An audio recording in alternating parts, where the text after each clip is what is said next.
Hello,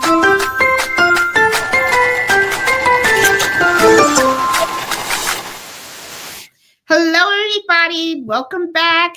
For those of you new, I'm Jeanette from Embroidery Sewing and Crafts, and welcome to Friday's Embroidery Happy Hour. So today's topic, what are we going to be talking about? We're going to be talking about how we get repeated, loyal customers to your embroidery business. So before I get into today's topic, there are two announcements that I do want to make. The holiday gift exchange. The registration is now open for those that want to join. You do have to be part of the Facebook group, and the link to register for the gift exchange is on the group. And also the last day for registration is going to be Friday, October 31st.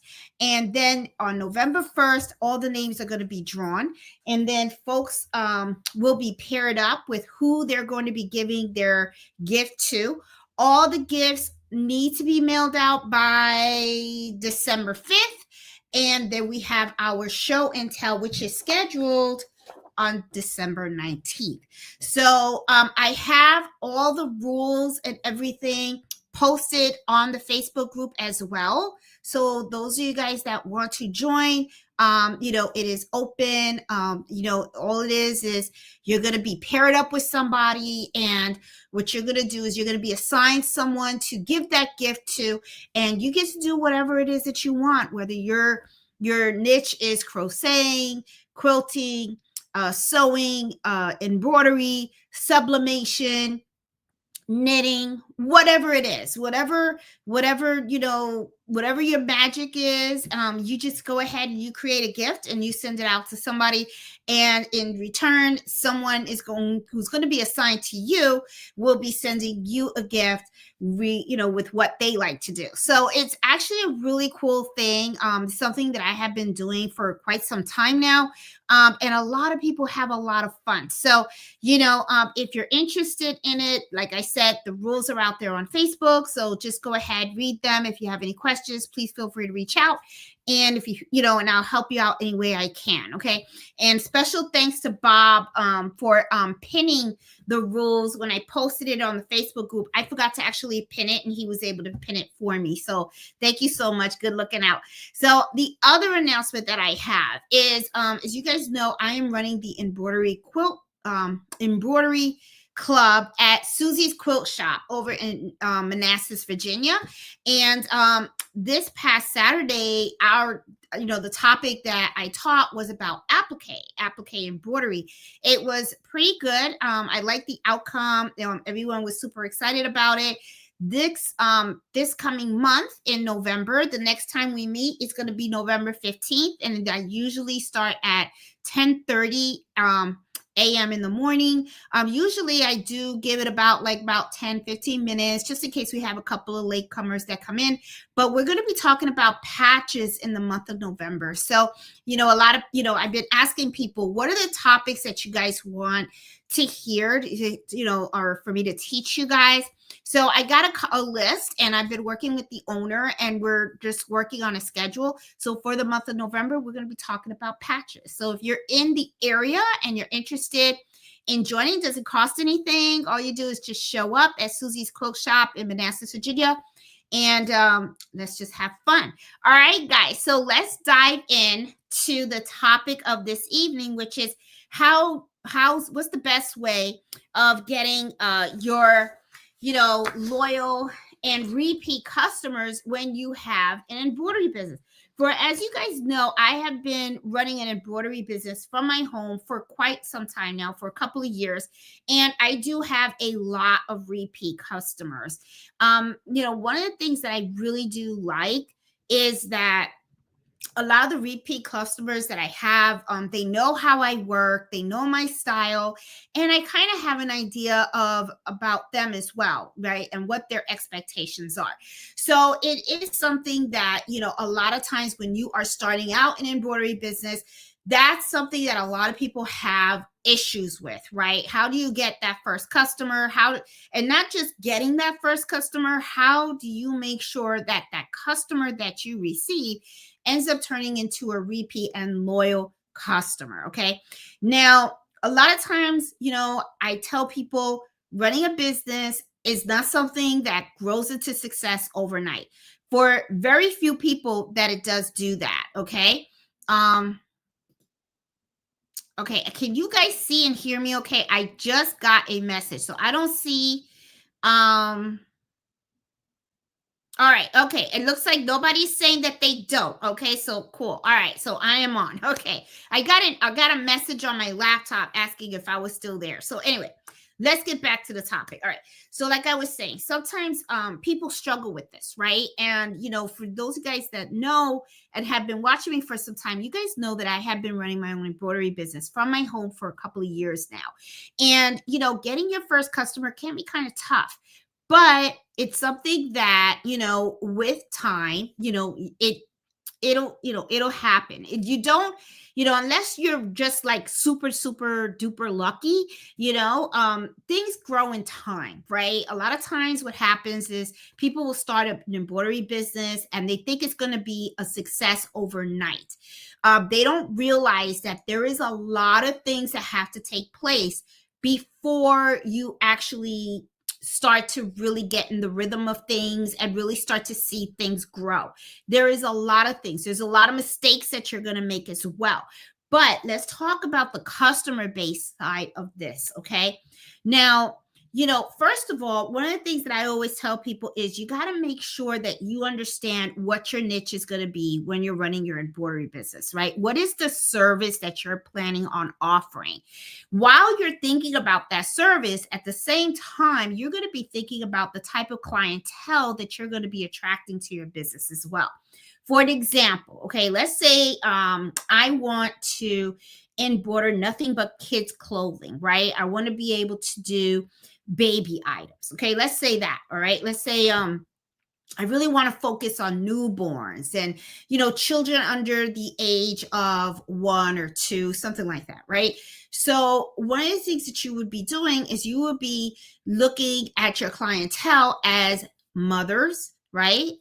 New mothers, young, women that are, giving birth, obviously, it's not good, or grandmas to be. That's what I want you guys to start thinking about. When you're thinking about the products that you're going to be producing, also think about the people that are going to be buying these products. That's going to be your clientele. Now, knowing that, you're going to know that that is your targeted audience, right? So one of the things that you want to do is you want to also think about your area around you, right? How are you going to be able to put, to position your product in the best light so that that type of clientele, that audience, is going to be able to know about what you are selling and what service you're providing. Now I'll give you an example of that. Let's stick with the baby stuff, right? Let's say that you want to go ahead and you want to embroider a bunch of stuff. Well, one of the things you're going to want to do is you want to target mothers that are expecting, right? I don't know how you guys were, but I remember when I was pregnant with Cardito, it's like, you want everything, right? You're going out and you're buying baby bids, you're buying all the baby stuff, right?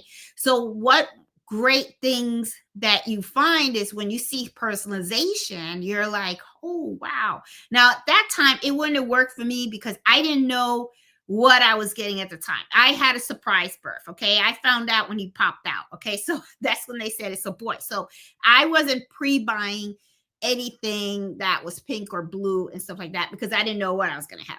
But nowadays, a lot of times they have these gender reveals. And what ends up happening is a lot of the parents, they like to know, they don't want that surprise that day. They want to know in advance what the baby's gender is, and they already pick out names and all that kind of stuff. So a lot of times what will happen is people will go ahead and they'll start purchasing things with their baby's names on them. So what you want to do is you want to start targeting that. So what I would do is, if I knew that that was what I wanted to do, I would go to like Facebook groups in the neighborhood or something like that by you locally, even go to the hospital and stuff like that, and see if you could advertise your business and your products in those areas. Like for instance, like hospitals, sometimes what they do is they offer like new mothers the opportunity to take classes on how to give birth and all that kind of stuff. So you can, somehow kind of like put in a flyer or something like that and say, hey, I offer baby products and stuff like that, with the baby's name. Maybe you could have a flyer with some pictures of like baby blankets that you offer and everything like that. So, or embroidery for baby bags and stuff. So you can just do something like that to help target that area. Okay. So, so now that you're working on targeting all the areas and stuff like that, eventually you're going to get your customers, right? So my whole thing is, what happens when you meet with your first customer? How can you turn that customer into a, repeat and loyal customer? Okay. Now there are several things that people, need to do when they are in embroidery business. Okay. And let me tell you how I handle things a lot of times. Okay. Now, first of all, I do advertise my business locally. I do have it listed in Google. So when people need embroidery services, if they were to type embroidery services near me, if they live near me, a lot of times I find my customers that way. They'll call me and they'll reach out. And that's usually my first interaction with them. Now, one of the things that you want to do is first of all, you want to be friendly, okay? And you want to, tell them a little bit about what you do and also ask them questions about the type of services that they're looking to get. So, you really have to make sure that the communication between you and the customer is very clear and you have a very good understanding of what it is that they want. Now, usually by the phone call, I can tell right away that, if it's a service I can provide or not. Like, for instance, if the lady comes out to me or the guy, whoever it is, calls me, says, hey, Jeanette, I have this $10,000 bag and I need to get it monogrammed. Well, obviously right there, I come on and say, nope, I can't help you with that because I'm not going to risk, doing that type of embroidery. Another thing is if I talk to somebody and they say, hey, I have silk. I know for me personally, there are certain types of fabric that I don't like to embroider on. Okay. Now, can you do it? Yes, but I don't want to do it. And the reason why is because I know that some projects can be a little tricky and they can be kind of costly if it doesn't go well. So I just try to avoid that altogether. So sometimes when a customer will come to me and say, hey, I have a robe and it's silk and I want you to, I'm looking for someone to do a monogram on a silk robe, I'll come out and say, oh, I'm sorry, I don't I don't embroider on silk fabric. And I do explain why. I sometimes, I let them know I don't like to embroider on satin. I don't like to embroider on silk because those fabrics are very slippery and, and you can get a lot of puckering and they're kind of difficult to embroider on. And not all embroidery designs work very well with that type of fabric. So that's the type of fabric that I choose not to embroider on. But if you have any other type of fabric and stuff, please call back and reach out and, we can discuss your project and stuff. But, I let them know up front, I never take orders that I know I can't fill or that I may have trouble filling. All right. One of the things that I see a lot of new folks especially the new folks do, is that they will take any order. Okay. They will say, oh, yes, I can do it. Meanwhile, they don't have the experience on how to handle that type of blank. Okay. Whether they've never embroidered on a bag before or that type of fabric before, and they just take the order and then they kind of like wing it. That is really, really, really bad, guys, because you are really taking a chance. One of the things that I always tell people is you really don't get a second chance to make a second impression. Your first impression is really, really important. You always want to talk to your customer and you want to be confident. You want to know what you're doing and you want to able to really listen to what their requirements are. And you want to be able to fill that in such a way that when they come to pick up their product, they are like, awesome. They're like, they love it. They love the work and everything. And, and you feel good about it. It's just, you just don't want to chance something. Okay. Because expectations mean everything. And the communication between you and the client is so super important. You got to make sure that you have a full understanding of what the expectations are. What is it that they need done? And, and how they want it to look. A lot of times the embroidery projects, I'm having a lot of tough time issues today. A lot of the orders that I get are custom, okay, especially locally. When I sell my stuff online, that's usually stuff that I do over and over again. No problem there. But locally, it's a little more challenging because I have people come to me with their business logos. Sometimes they come with very different work, right? Which is why I tell a lot of people when you're pricing your embroidery jobs, you got to make sure that you know how to price items accordingly because no two jobs are the same. Okay. Every job is different. So there is no such thing as a chart of prices and say, oh yeah, I price everything the same. No, that's not going to work because everything is different. So you really have to make sure that you have a conversation with them and that you have a good understanding of what it is that they want. You also got to make sure that you can fill that to their expectation, okay? Not to what you think they want, but that you actually can fill it to what it is that they want. So that is like so super important, okay? You don't take an order if you're not sure if you can fill it, because then what can happen is you're going to end up really in a bad position, because just like customers can talk about you and say how great you are, they can also talk about you and say how bad you were. All right. And that is the last thing that you want to do. So you want to make sure that you communicate with your client very, very well, that you have a thorough understanding of what it is that they need from you, and that you can make sure that you can fill it. Okay.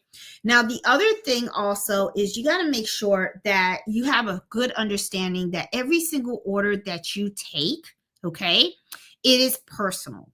It means something to your customer. Okay. And this is the other thing that, I need people to understand. It's all about attitude. Okay. You don't want to take somebody's order and you want to come out and be like, yeah, I'll do it, whatever, right? You don't want that. You don't want to do that. This is when you're doing custom embroidery, that order is special. It's from the customer, okay? And it's special to them. You got to make sure that they know that you understand this, that you understand that it means something, and you have to respect that. And the way you do that is by making sure that you get all the requirements down pat, and you want to make sure that they're satisfied. Perfect example of that is, how when I take custom orders, a lot of times I get logos and stuff like that, and I do a lot of test stitches. Now, when I do my test stitch and I show that to the customer, and I actually sit down with my customers and I go through the color chart, I want to make sure that I'm picking the right color. I want to make sure that the size of the embroidery is exactly what they expected. And I want to make sure that the design is exactly how they want it. The reason is because this means a lot to them. Okay. And I want them to know that I do care about them, and I care about what it is that they're trying to do. I want to see them be successful. They feel that. They can see that. Okay. If they feel that you're very nonchalant, like you really, don't care, trust me, they're not going to want to come back. Okay. Because they're going to be like, I don't know if I could trust this person. Do you know what I'm saying? I don't know if this person is really going to go over and beyond for me. There have been times with some of my customers when I take an order and they say, Jeanette, I want I want you to do my logo on a particular shirt.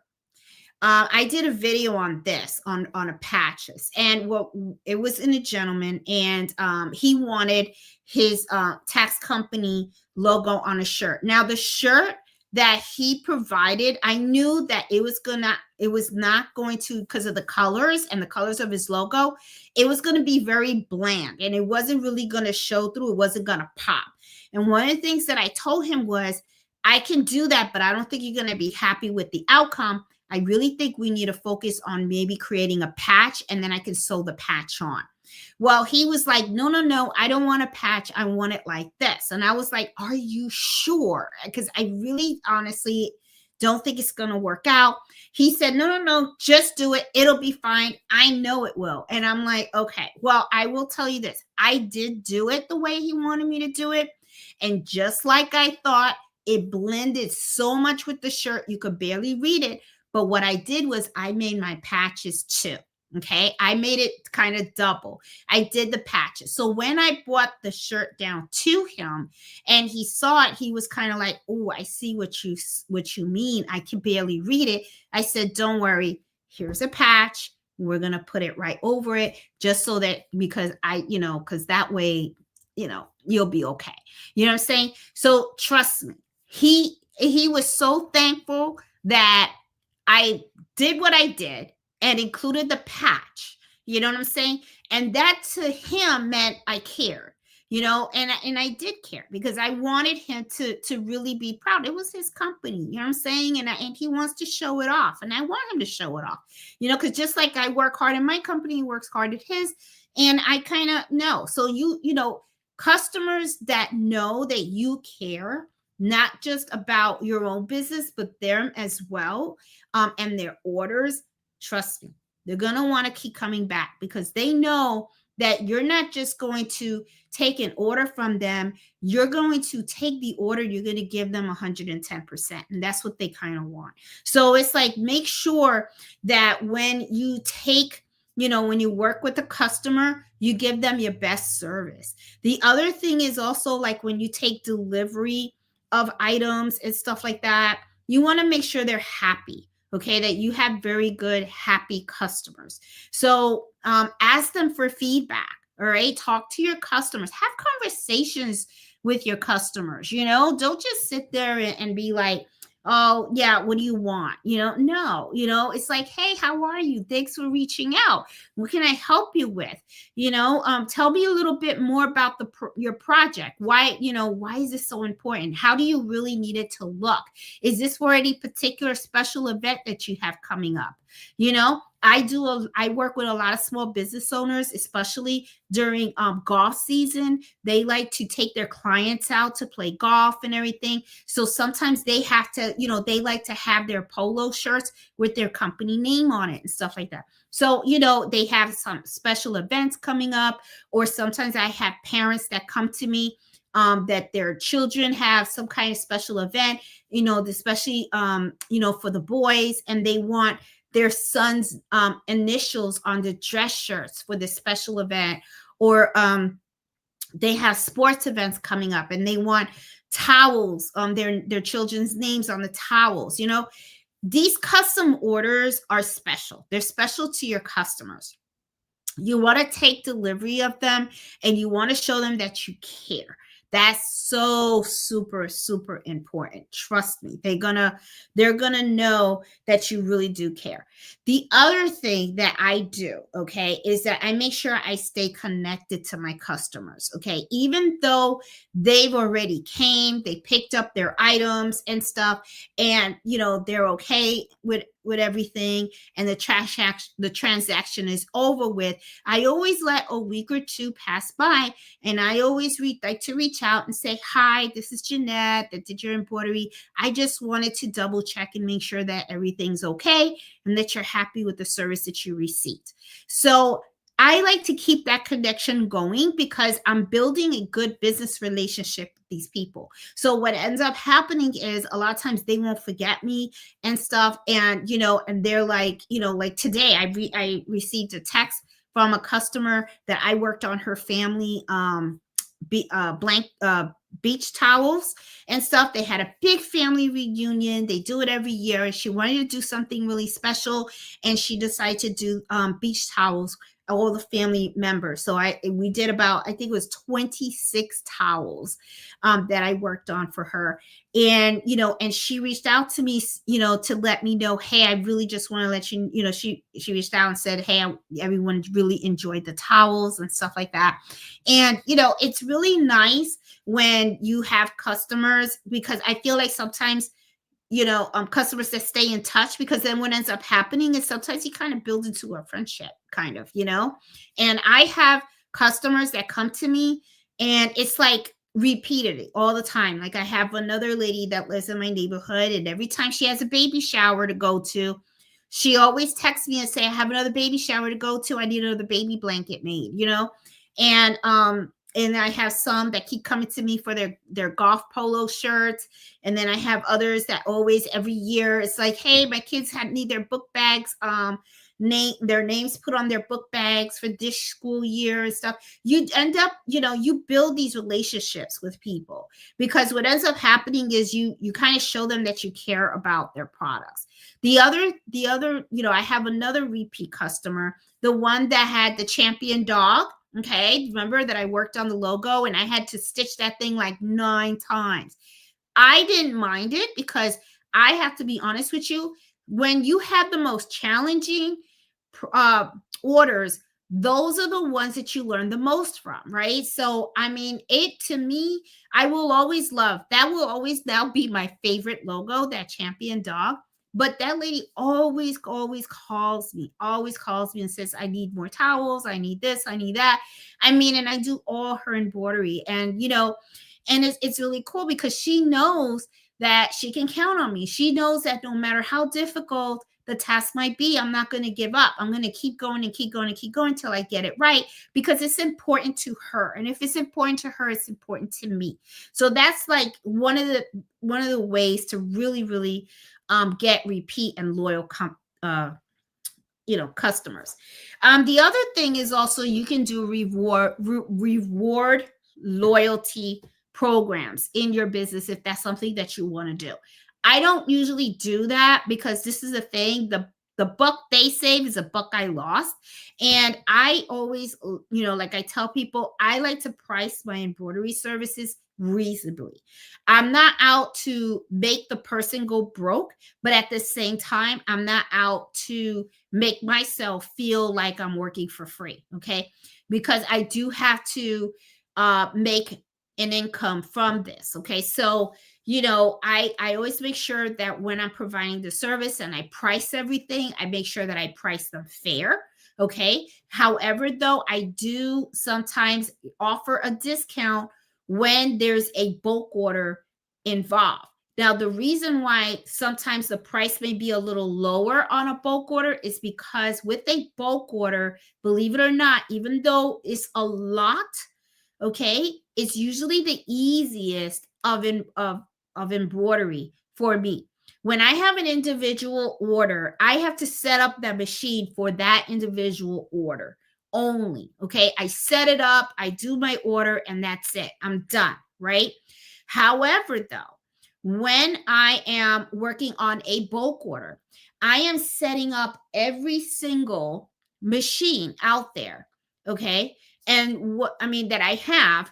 And once it's set up, it's done. And then I have to just hoop, embroider, unhoop, hoop, embroider, unhoop. So it's a process, right? Then it turns into like an assembly line, and I'm always just doing all the stuff. So, am I live? Can you guys,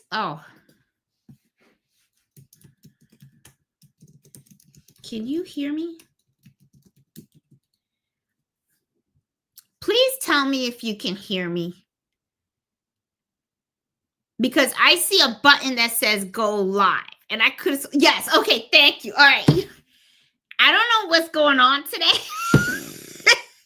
because I have a button on my screen that says go live, and I'm thinking, I'm not live. I'm over here talking. How long have I been talking? I have power. Nobody's saying that. Okay. So now I see you guys. Okay. All right. Whew. Then almost had a heart attack here. Okay. I'm like, they're all hanging out and I'm over here talking. Oh my God. That's hilarious. All right. Hello. Okay. All right. So I was talking about reward loyalty. All right. Now, this is one that I have to tell you guys that is so super important. Okay. Some of you guys may not like what I gotta say, but hey, here it goes. Okay. You guys watch me because I'm honest. Okay. So I'm gonna keep it honest. All right. You gotta make sure that whenever you take an order, that you can deliver pristine, great, awesome embroidery.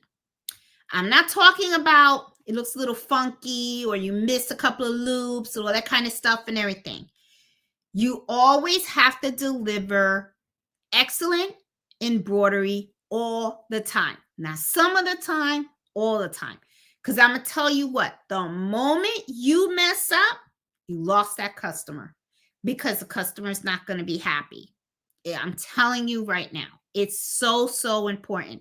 I end up finding a lot of times that people, what they do is that they start taking orders when they have not even learned the craft well. Okay. They went and they embroidered one or two towels. They go, oh, this is easy. I can do it. This is no big deal.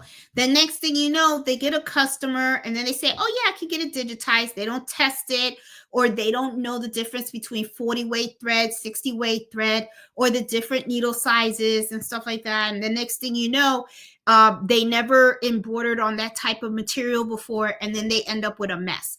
So I'm telling you right now, your reputation is so, so important. You must protect it. And the way you protect it is to make sure that every time you are working on an order, that it's awesome, that it is always prestige work. I mean, that it is like top notch. All right. Make sure you deliver your items on time every time. If you're not sure about how long something is going to take, make sure you have that conversation with the customer. You should never have any type of surprises. You should always be having that communication with them all the time. You should explain to them how you work, your process, what you're going to do for them. Make sure everything is clear. Okay. Make sure that how payment is going to be handled. I require full payment up front before any machine gets turned on.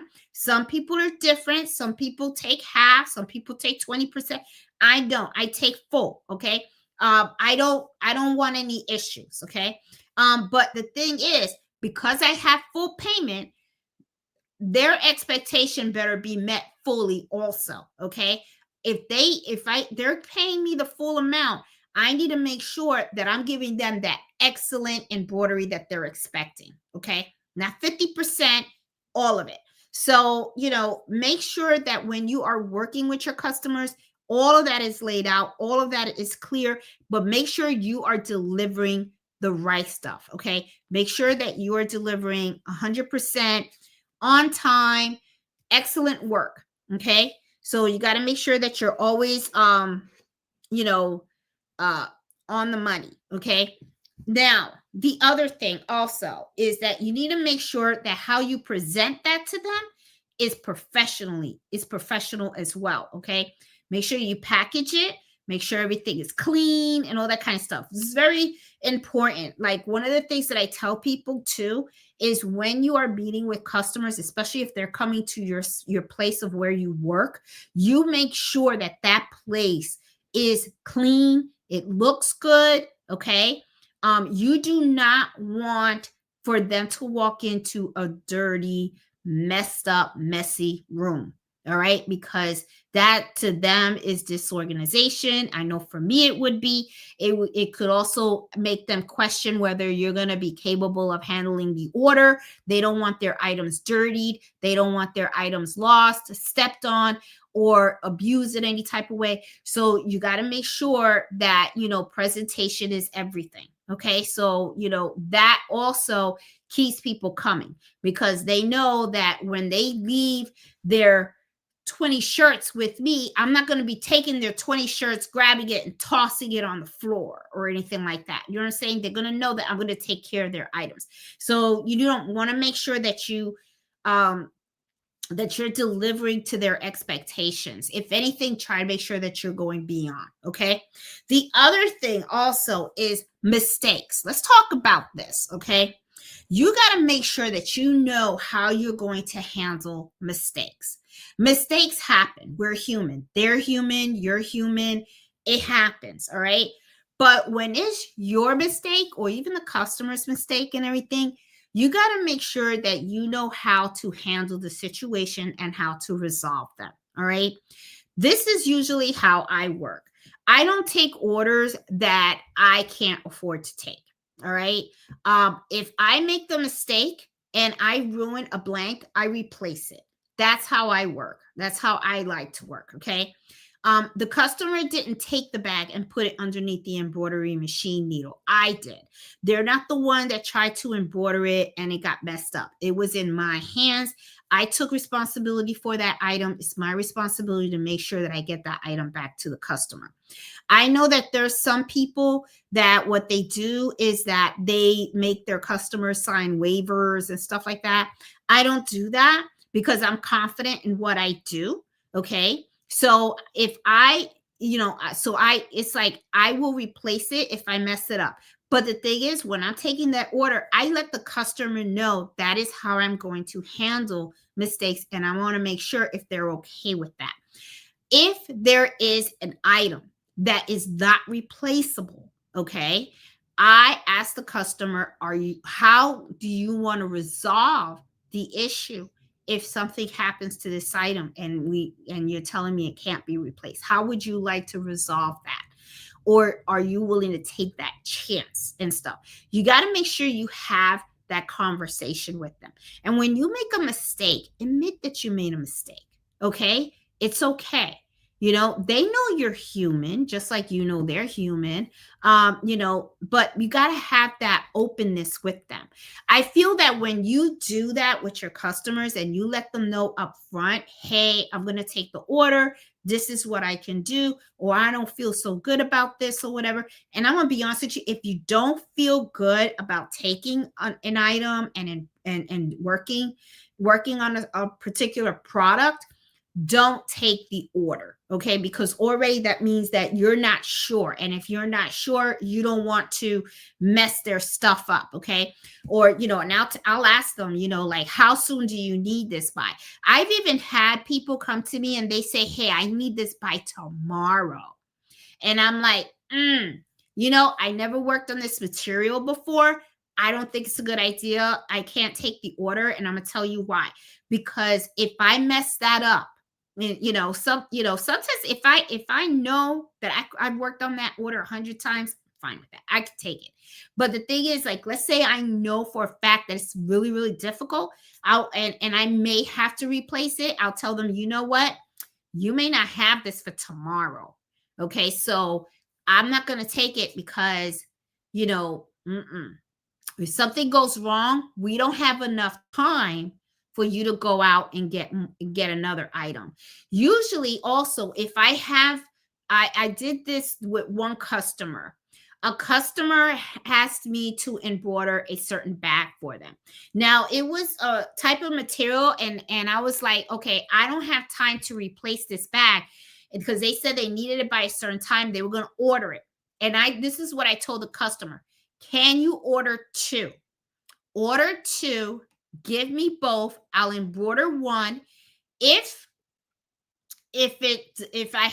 something happens, I have another one that I can embroider on, and I will give you the money back for the one that I destroyed, because the way I looked at it is it's a monogram, right? I can make a patch, just stick it right on top, and I'll use the bag. It was a nice bag too. So anyway, so I was like, order two, and then if I can embroider the one, then you can go ahead and you can return that one. Is that okay? Would you be willing to work with that? Because that way you can have the item for your deadline, and at the same time, I can provide you the service, but then I don't want to put you in a bind. You know what I mean? So the customers usually are okay with that. You just have to have those conversations with them and make sure that you know what you can do, what you can't do. Be honest, be really honest with them. You know, when problems happen a lot of times, and I see it all the time, is when someone's trying to get over on somebody. That's when you start seeing the issues really come about.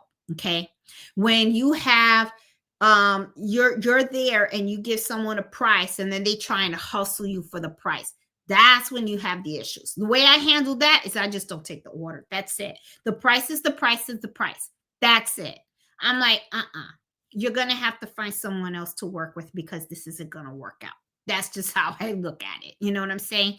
You know, I am, like I said, my prices are fair. You know, they're fair to you, they're fair to me. I'm not going to take an order and then you feel great and I feel like crap. No, that's not going to work for me. You know, I don't need, I don't need the money that bad. You know what I'm saying?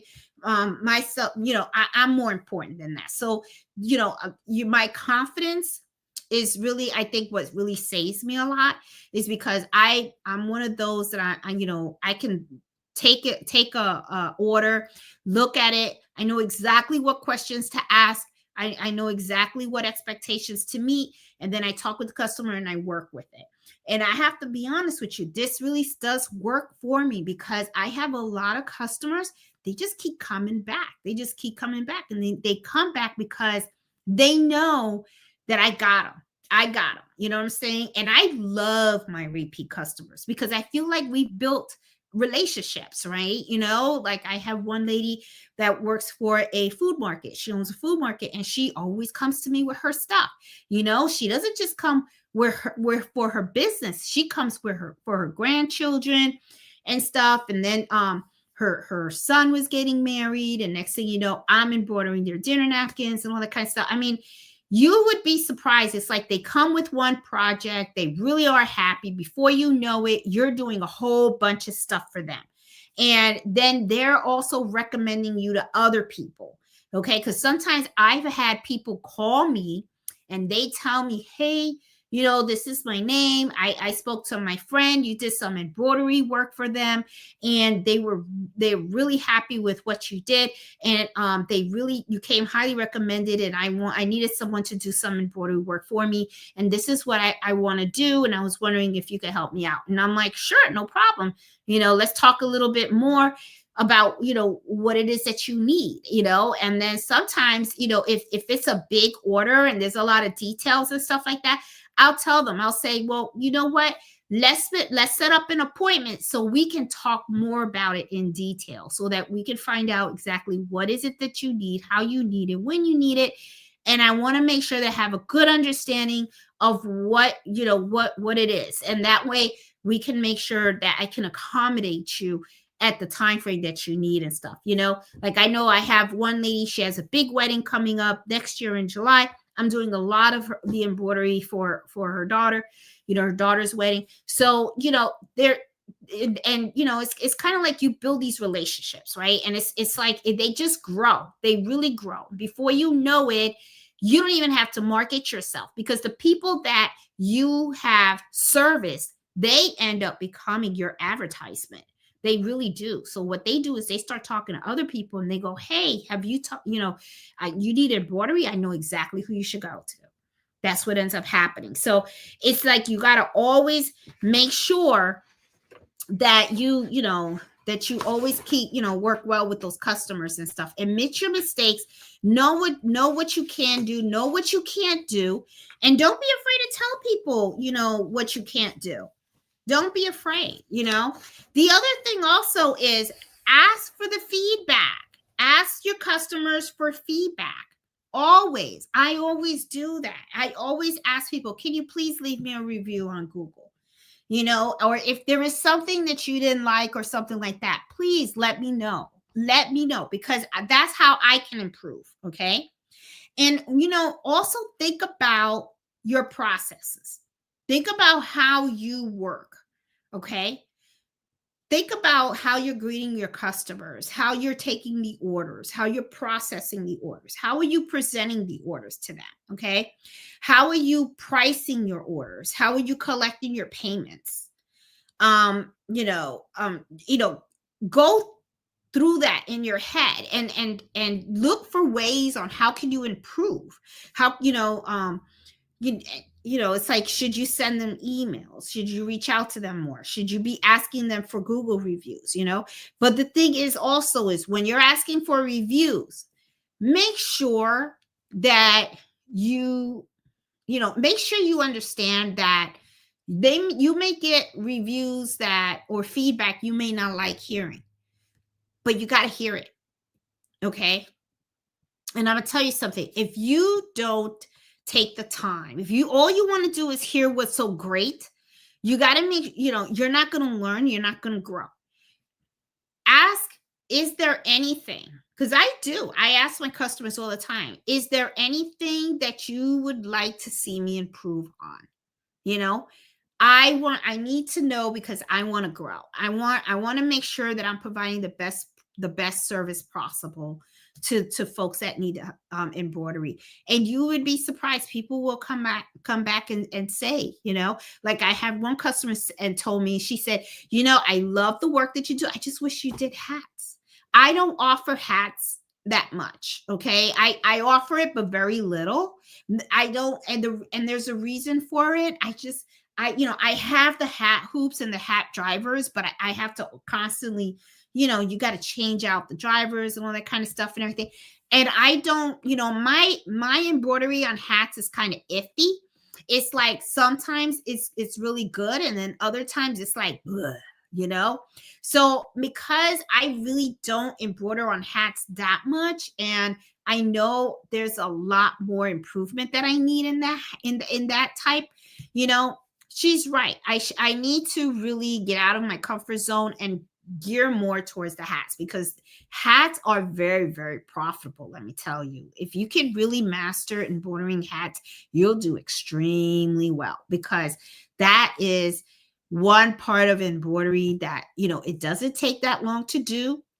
And it's extremely profitable, because you can buy a hat for about, let's say a really good hat. Okay. Wholesale, you can buy it for like maybe $8, and you can sell it for like 25, 30, we sometimes even $40, that's a nice profit. Okay. On hats. And they don't really take that long to do. So, it just, I remember she told me that, and I said, you're right. I should expand. I should go more into that market. And she's right. She was right on that, and stuff. But always ask people for their reviews, okay? Because that's how you're going to grow. And when you make a mistake, admit it, okay? And make sure you talk to the customers beforehand to see how you're going to handle those mistakes when they do happen. Like, for example, I told you guys that I go ahead and I will just suck up the item, right? Well, remember, I have that video where I made a $2,000 mistake, right? So what I did was I just took that, that negative, and I turned it into a positive and stuff. So, it happens, right? That's just the price of doing business. Sometimes it goes well, and sometimes you have a moment. So you're gonna mess up sometimes, and that's okay. But you have to practice, and you got to work with your customers and stuff. So let me see, I want to make sure that I covered everything. So the first thing that I mentioned, okay, because what time is it? Oh, it's almost 9:00. I'm a little early though and stuff. The first thing was, number one, that I mentioned was identifying your client, right? Know what audience, what your clientele is going to be, whether it's going to be new mothers or whether you're going to be going to schools, clubs, and all that kind of stuff, right? Know what your target audience is going to be. And those are going to be your customers, okay? You're going to have to make sure, number two, is you're going to have to communicate clearly from the very get-go, okay? As soon as you meet the customer, make sure that you have a good understanding of what it is, okay, that they need. The third thing that I'd say is to make every order a personal order, okay, which means that when you are taking the orders and stuff, you actually care about that order, because it means a lot to your customer. It should mean a lot to you, okay? And then the fourth one is to stay connected to the customer. Communication is so key. Even though after the order has been processed, delivered, and everything, it doesn't hurt to reach out to the customer just to confirm that everything is fine. Okay, that tells the customer something about you. It tells the customer that you care. Okay, so you want to make sure that you do that.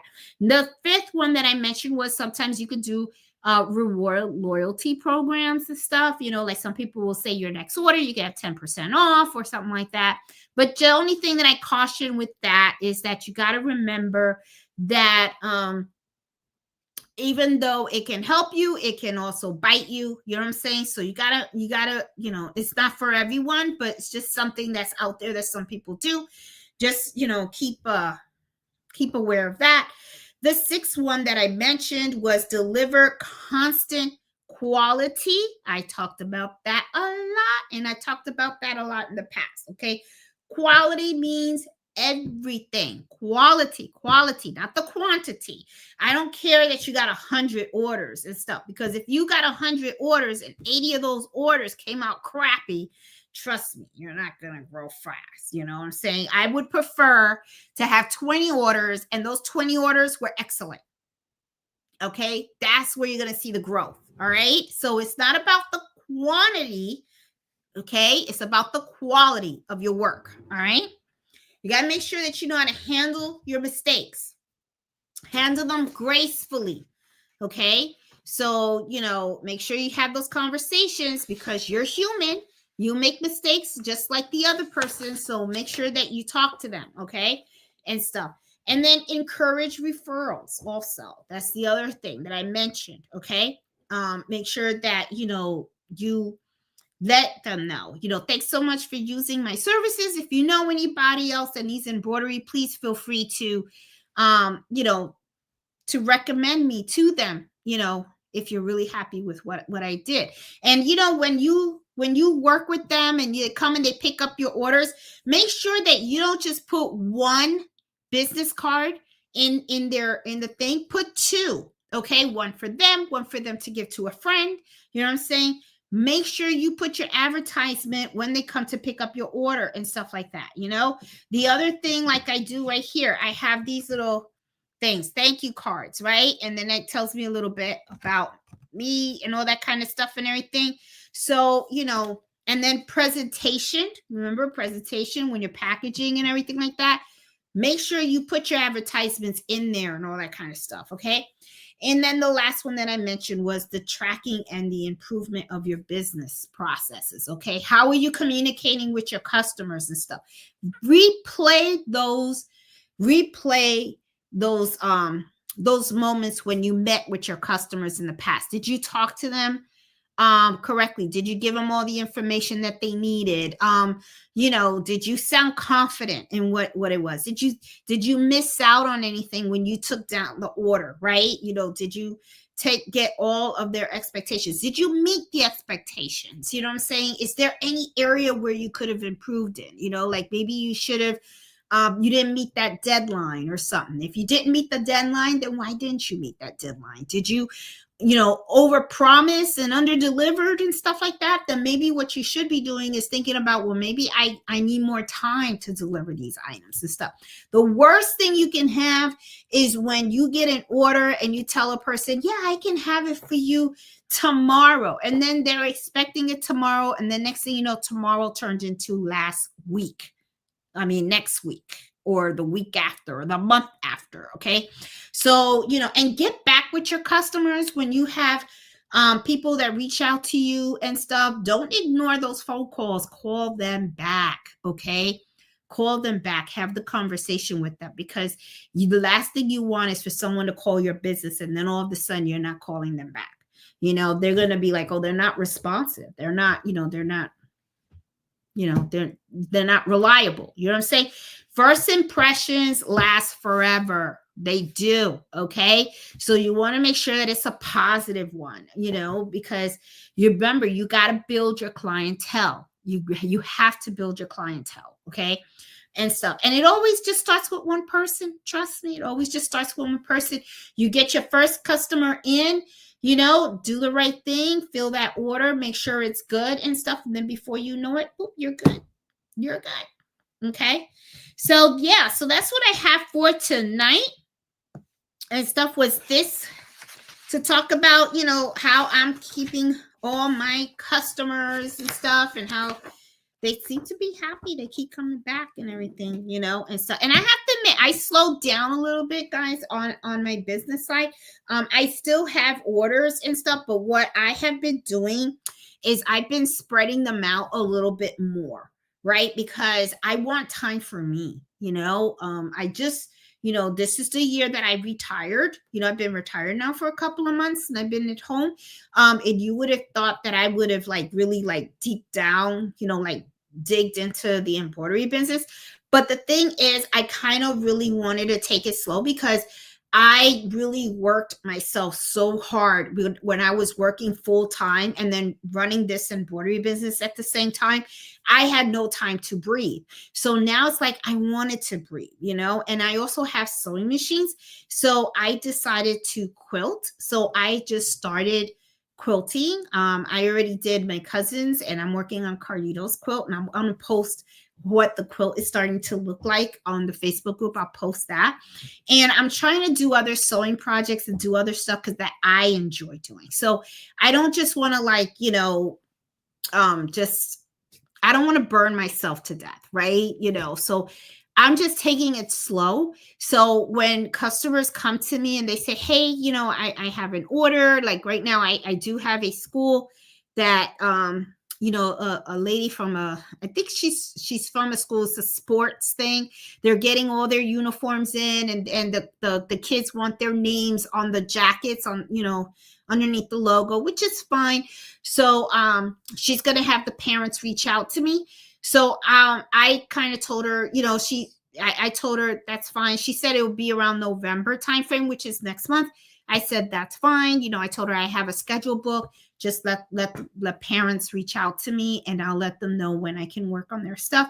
So I'm just, I'm sticking to my schedule on my book because that's the other thing too, guys. Is one of the things that I recommend that you guys do is make sure that you schedule your time correctly and make sure that you're scheduling time for you because you can get exhausted really quick. I did that to myself. I got burnt out. I got really tired and I don't want to do that anymore. I really want to take care of myself. So lately what I've been doing is I get up early in the morning. I try to log on to my sister's show that, my sister is Nancy from Gifts HQ. She does a morning show, 8:00, Monday through Friday. I have a swim class at 9:00. So I try to log in early in the morning before I head over to my swim class because I have to drive over there. So it's that's my time. So I just want to take care of me. So what I'll do is I'll just get in, I'll say hi to Nancy and everybody that's in the chat during her show. And then I'll just go over to the gym and I like to attend my swim class. I like to go to the steam room and I like to come home, take my shower and stuff. I like to walk mellow.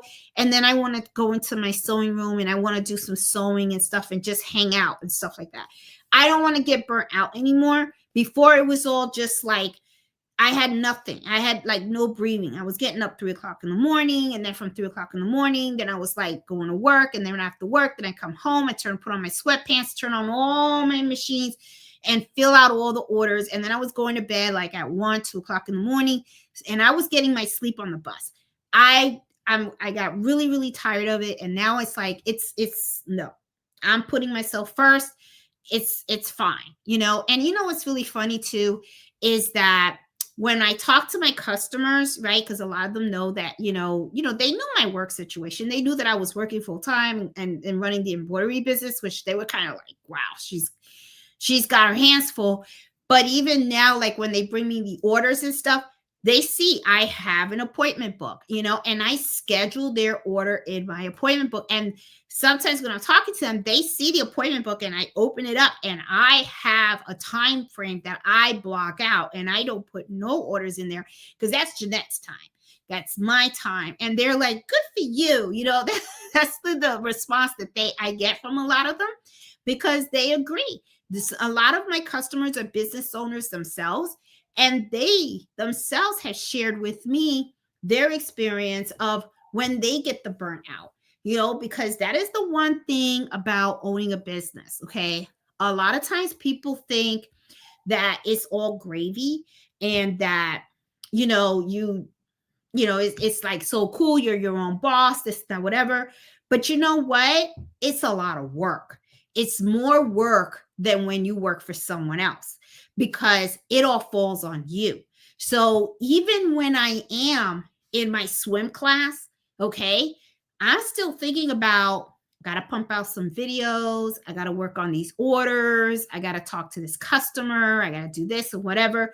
My mind is still focused on the business. Okay. And even when I'm walking with Mello and stuff, I'm still thinking about stuff that I got to get done. So you're always constantly working. You may not, you're thinking about it, and you're reviewing things in your mind, just like we were talking about earlier when I talk about, hey, you have to think about when you met with the customer and you had a conversation with the customer and stuff like that. Did you, is there anything in your process that you would have wanted to improve? You got to make sure, that you're always thinking about your business, because nobody's going to care about it but you, because it's yours. Okay. And you don't want it to fail. So you're always constantly thinking about it. You live, breathe it, sleep it, everything. Okay. Because this is your stuff. So you do not want to falter and stuff. So you have to constantly always be thinking about it and stuff. So, I remember once, I was talking to a young lady, and she owned a diner, and beautiful diner, loved the food and everything. And I told her, I said, wow, that must be so awesome. I mean, I'm so proud of you. This is yours. Wow. And she goes, I am tired as hell. She goes, I can't take a vacation.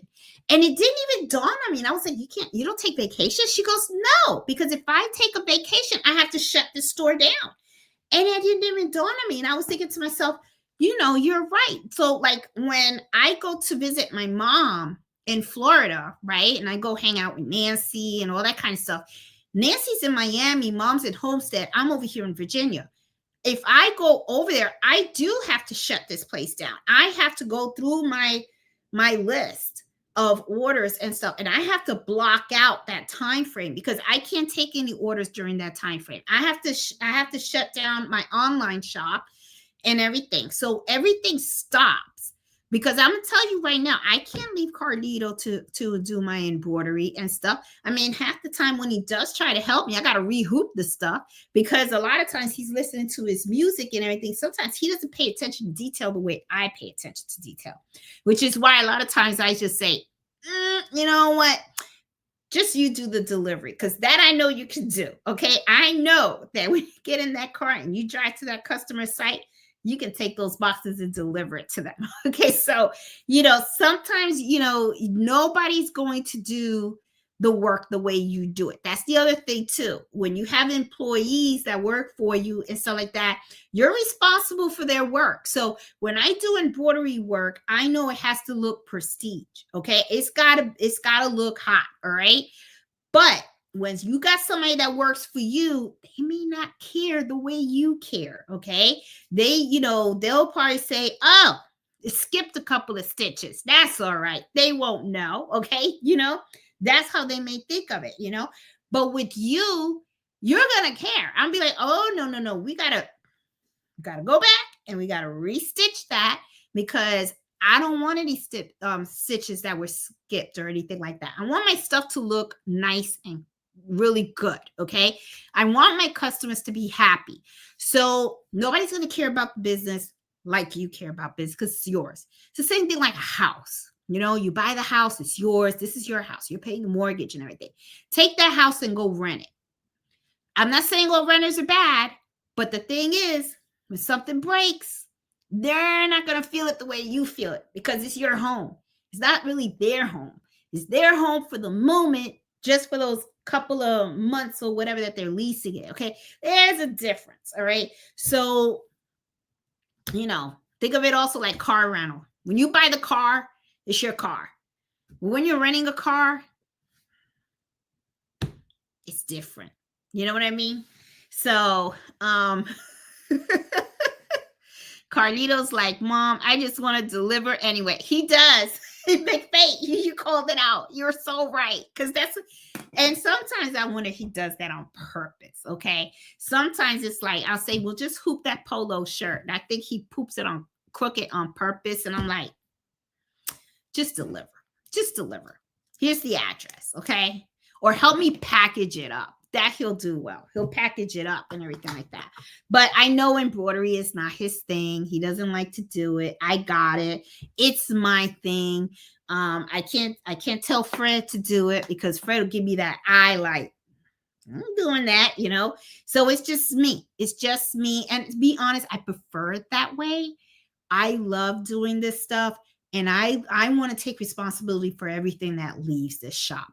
But knowing that, I also know what my limitations are. So when I have big bulk orders and stuff, I have to make sure that I schedule it correctly because the customer knows it's just me.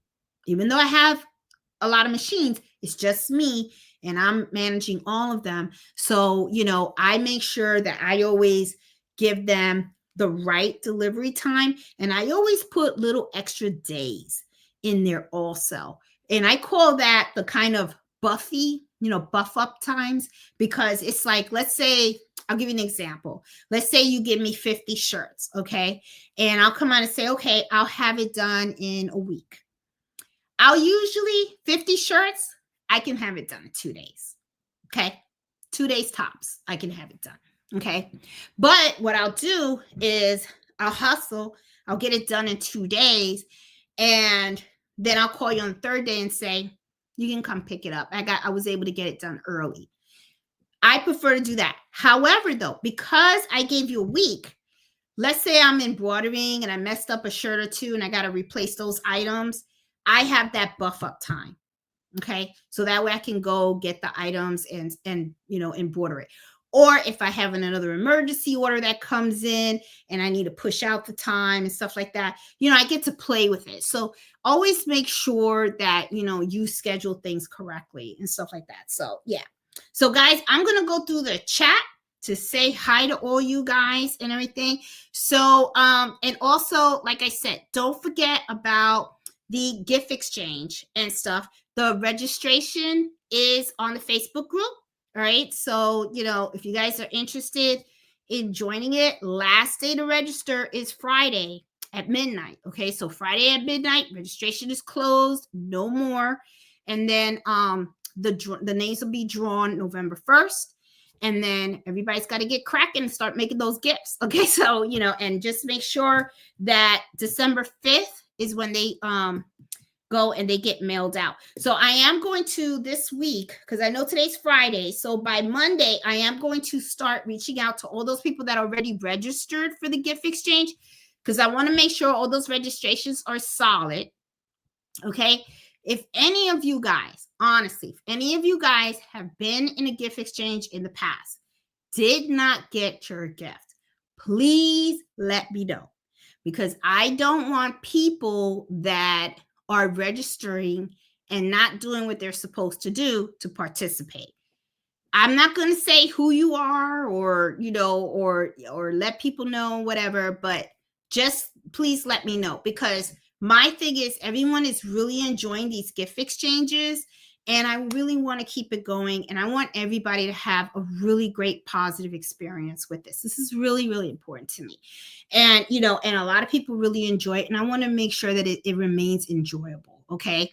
And stuff. So, you know, I will be going through that list. I will be talking to everybody to make sure that everybody is secure and stuff like that, that all the information is there. If you have any issues registering, have any questions or anything like that, please reach out to me on Facebook. You know, I'm in the group and stuff, and I'll help you out any way I can. Okay. So I am going to go down and say hi to everybody. Hey, Cynthia, how are you? How you doing? Hey, Bob, I see you made a second today. What happened, Bob? Usually first. Hey, Bernardino, how are you? How you doing? Hey, Emma, how are you? Let's see, get you over here. I see Marlene from Florida. How are you? How you doing, Cynthia? How are you? I'm here for just a bit. Hey, Beth, how you doing? Anna Marie, how are you? How you doing, Roxanne? How are you? And I got Pearl in the house. Here's Iris. How are you? Hey, Sean, how you doing? Good evening. Iris, I think I said hi to you. Hey, Joyce, how you doing? Everything looks fine. Okay, it looks like StreamYard may have changed a couple of things and stuff. It looks kind of funny. I don't know. Iris, I received my Murphy bed today, but it's not a wall unit. It's a cabinet. I have seen those. Iris, and I was considering that at one time too. But I thought the Murphy bed for my configuration of my room, the Murphy bed was a lot better for me. So, but I have seen those. They make them as cabinets and stuff. And I wonder, which one did you get? Did you get the full size, the queen size, or the king size? They make them in all the sizes and stuff. But I'm really happy with my Murphy bed. I know you're gonna like yours, Iris. It's really cool. Hey, Gloria, how you doing? Hey, Deborah, how are you? Ernestine, how you doing? Hey, Marlene. Most of my clients are word of mouth. Word of mouth, to me, Marlene, is like the best way to get clients is word of mouth. I honestly, that's how I feel, because that means that your reputation is out there. People are already bragging about you. So that's the way to do it. Hey, Nana, how are you? New Jersey in the house. Hey, Angela and Stitches, how you doing? Let's see. There you go. Yes, most hospitals also have a gift store. Yes, they do.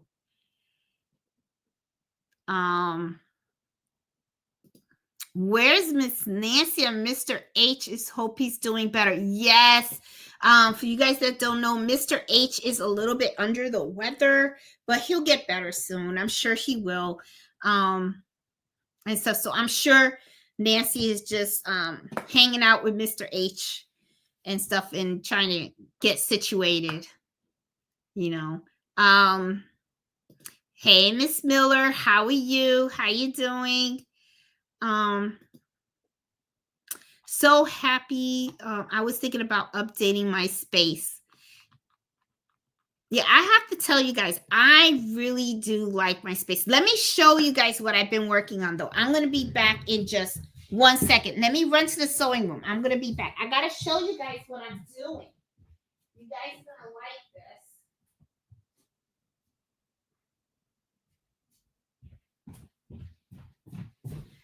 All right, I want to show you guys what I'm working on. Okay, let me fix this right here so you guys can really get a good look. As you guys know, I am trying to quilt, right? So I got my cousin's Betty's quilt already done. I decided that I wanted to do something for my son Carlito, and I bought 10-inch pre-cut squares, and let me show you how it's coming out. Look at that. I did this. I am making him a quilt, and he loves it. Isn't that cute? I did this. So, yeah. So, I'm proud of myself, guys. I am so super proud of myself. I'm doing this. So my neighbor Carol, she has a long arm machine, right? And I went to her house and I saw her quilt a king size. I think it was a king size quilt. Took 8 hours. Okay, I would tell you something. I understand. It's like watching her quilt that really helped me get a really good understanding of the technique, the amount of work that it takes to make these quilts. And this is my second quilt. And I have to tell you, you know how we have those conversations about the embroidery and how much work and effort it takes into embroidery, like, you know, the different types of color threads, the weights, the needles, the stabilizers, the machine alone. Quilting is the exact same thing. The cutting, the ironing, the sewing, then you're binding. I mean, it's like the quilting. I mean, I'm like, wow. So it's like, you know, I kind of laugh because I'm kind of like, sometimes, you know how, you know, like I was telling you guys, like, don't undervalue yourself. So when you have to price your things and everything and people try to undercut you, I don't allow that. My price is my price. I mean, I don't care. I'll lose the customer because I don't want customers that are not going to value my work. And when you see these people with these quilts and they are phenomenal, the amount of effort and work that goes into that. I mean, you know how I tell you it's insulting when someone tries to say, you know, try to down your price and stuff like that. It is just as insulting to a quilter when they quilt these beautiful, you know, they make these beautiful quilts and the amount of hours and work they put in it. And then for you to go to them and say, oh, I'll pay you $50 for it. It's like, yeah, I'm like, yeah, right. You know, like, I don't know. So, but yeah, so I just wanted to show you this, but I will tell you, since I've updated my space, Big Faith, this is what I've been doing, quilting. Okay. So I've been trying to use my sewing room. And, you know, and I kind of love it because it's like I'll have my orders all working in here, got all my machines running and all my orders going, and then I'll be in the next room quilting. So I just love my setup. So, you know, when you're updating your space, just think about, you know, how you're going to use it and all that kind of stuff. I'm telling you, I love it. Where do you buy heat transfer vinyl? There's a place called, I think it's 123 Vinyl, something like that. Let me double check for you. I think there's one called 123. But you know, Margie, one of the best places to buy more vinyl for me that I find is I go straight to Michael's. Michael's has Caesar vinyl.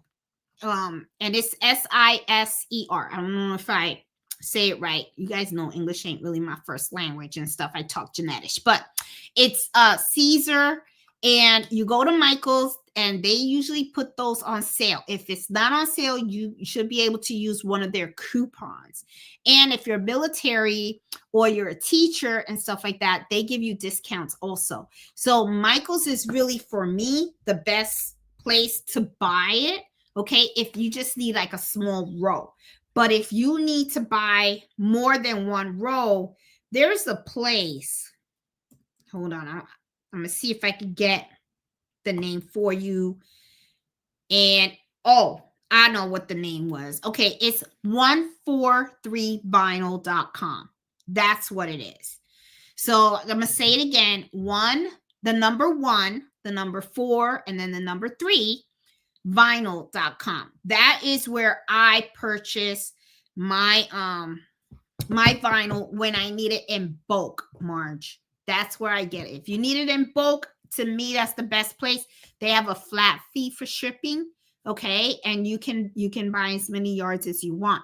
But if you're just looking for like the small round ones, I would just go to Michael's and use the coupon from there and stuff. You know, I'm not much of a Hobby Lobby person because they don't do the coupons and everything. And then I'm kind of noticing they really up in their prices a lot, even though I haven't been to Michael's. So I don't know how the prices are at Michael's. They could be everywhere you go. They're up in the prices. Today I went to go buy a bag of potato chips. It was $5. I was like, $5 for a bag of potato chips. My husband was laughing because I said, there better not be a lot of air in this bag, because you know how they do with potato chips, okay? You buy the bag of potato chips and then they have like a lot of air and then a little bit of chips. I was like, they better decrease the amount of air they put in these bags for $5. I was like, oh my God, everything's going up but the check, I tell you. So yeah, Marge. So that's where I get the stuff. Hey, So Creative, how are you? How you doing? Oh, thanks, Marlene. Yes, if you guys like the information that I give you, please give me a thumbs up. Hey, Eartha, how are you? Jenny is in the house. How you doing? Jenny, did you see my quilt? Did you see my quilt, Jenny? Because I know you're a quilter. You love quilting.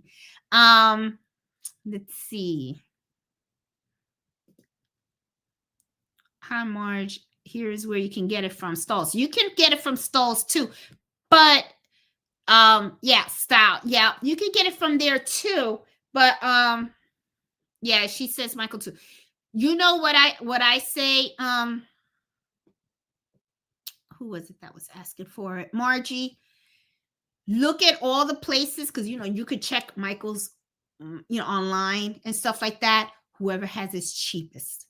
That's what I say. Go where you get the best bang for your buck, okay, and stuff. And customer service key. It really is. It really truly is. Especially today. I really feel customer service is really, really important. And you got to make sure you price fairly, guys, because we're all feeling it.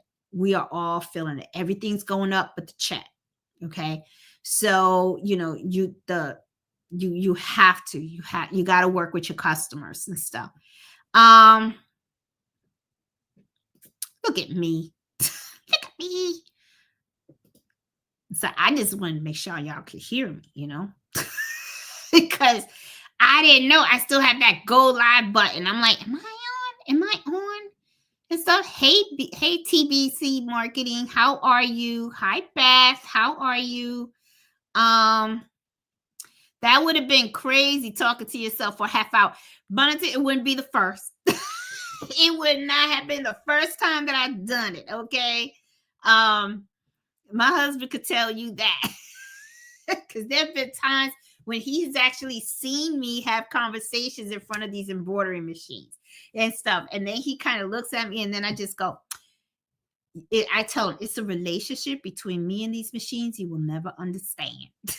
You will never understand, okay? Because sometimes, especially if the machine's like does something like, I'm having an error message and stuff, then I'll just talk to it. I'll be like, what's wrong with you? What's wrong with you today? You don't want to work? You don't want to work?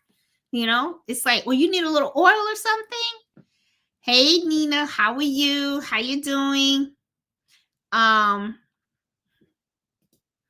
Emily says, I am the most critical of my work. It's true. You will always be the most critical of your work.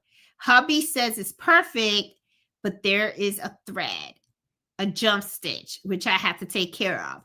And this is the other thing, Marlene. We will always be very critical of our own work, but we will also be very critical of other people's work too, because embroidery is your thing. Okay, because it's your thing, you are going to never look at other embroidered items the same. Okay, like for instance, I was talking about when I was doing the embroidery club at Susie's Quilt Shop. One of the things that we're talking about this month was applique, right? Why we use it, how we use it, different types of applique. And one of the things that I brought with me to show as a sample was my football shirt that my husband picked me up, for the Commanders. And it had the applique on it. And it was a zigzag applique. And I was telling them, look at the stitches, and you can tell when you are a machine embroiderer, okay, and you do this all the time, what good solid embroidery looks like. And you also know what sloppy embroidery looks like. Now, the embroidery was solid on that shirt, but the thing is, I was able to find a loop in one of the areas. And I said, you can spot mistakes really quickly when it's something that you do all the time. So you don't just criticize your work, you're also criticizing others. I even find myself going when I go into a department store and I'll see like a logo or something that's embroidered. A lot of times my cousins will laugh because it's like I'll go shopping with Betty and then like Betty will pick up a shirt and she's like, "Oh, this is cute. What do you think?" I'll pick up a shirt that has some type of embroidery on it. I'm picking it up not because it's cute. I don't care whether it's cute or not. I know that that's embroidery. So what do? I turn it inside out because I want to know what stabilizer they used. Okay. And I want to see the back of the embroidery. And I'm also looking at the front of the embroidery because I want to see if they have any puckering. I want to see if the bobbin thread shows or anything like that because I want to see how solid that embroidery is. So you're always going to be criticizing embroidery work because it's what you do. It's what you do. So you know what good embroidery is versus bad. And I will be honest with you, guys, there have been times when I have walked into Macy's or JC Penney and I pick up a shirt and they got embroidery in there. And I'm going to tell you something, the embroidery looks sloppy. And what goes through my mind is, how are you going to have sloppy embroidery in a department store? Woo. I'm like, they should have paid me. I'm like, woo. I mean, there have been times that I've seen it at a department store and I'm like, somebody got over and somebody got paid. You know what I'm saying? So it's like, but you're always going to criticize. You always will. You're always going to criticize and stuff. Hey, baby giant, how you doing? Good evening. Listening while cleaning my serger.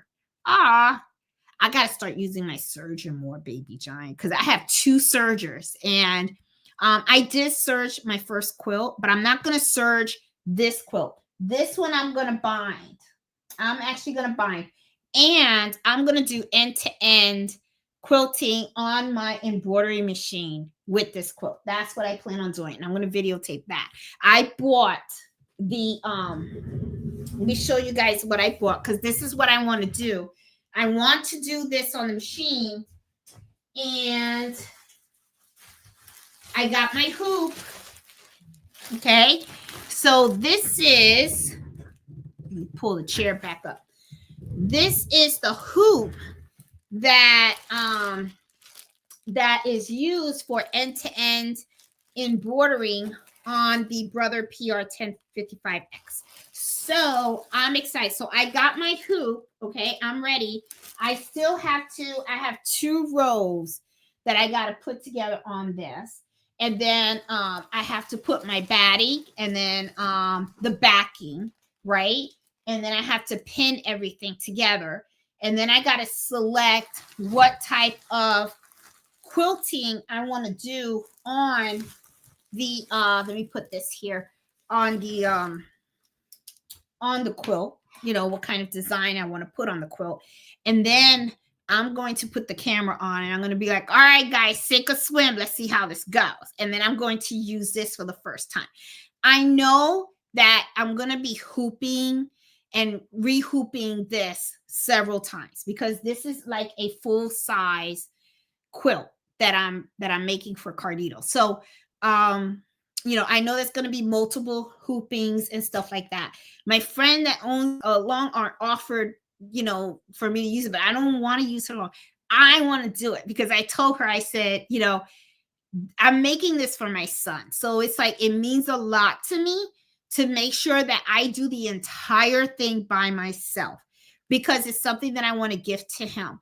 And I'm going to put a dedication on it because I figured, we all don't live forever, right? So I figured this could be something that he could, have in memory of me from when I'm gone. So it's important for me that I actually do this on my own, the whole entire process. I want to do this on my own so that he knows that it's something that mom made for him. So I got my little frame and I can't wait to try it out. And so I hope I don't mess it up. If I do, oh well. It'll be fine. It's my second one, right? And stuff. So I'm sure it'll work out and everything. But after this, then I want to start doing working on my serger. Now I also heard people can create quilts using their sergers. I've heard people do that. So I was thinking of trying that out too, of trying to use my serger to make quilts and stuff like that. So we'll see how that goes. I could see it happening because all the seam allowances that I've seen people do on quilts is always 1/4 of an inch. And I believe the serger stitch is 1/4 of an inch. I believe so. I'll have to double check. But I think you should be able to use that. So we'll see. Let's see. Hey, TV Jeanette, you're honest and you tell us how it is with respect. You're knowledgeable. Oh, thanks. And I learn stuff, and that's why I make the time to come here every week. Thank you, AB. I keep getting your initials wrong. ATB marketing. I appreciate that. And I'm glad that you like it, that, I'm very upfront with you guys. Some people really can, take it the wrong way, right? Because I am raw. I don't really like hold back and stuff like that. Sometimes my sister says I'm a little too like direct, sometimes Nancy will come out and say, Jeanette, you're kind of mean. I'm like, you want the truth, you want to lie.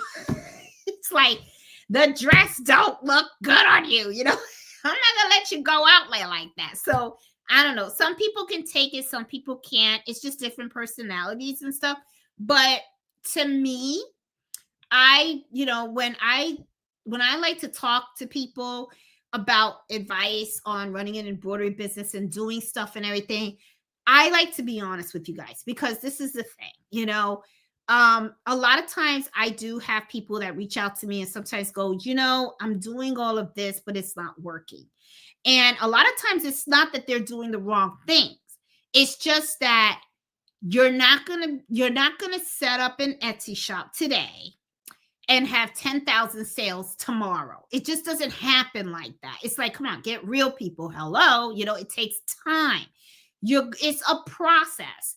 And, when you go back in history, and I tell people, if you read up about Steve Jobs, if you read up about Elon Musk, if you read up about Amazon and all that kind of stuff, Jeff Bezos and stuff, when you read up on how they built their businesses, you're going to end up learning that all these people that are so successful, it didn't happen overnight.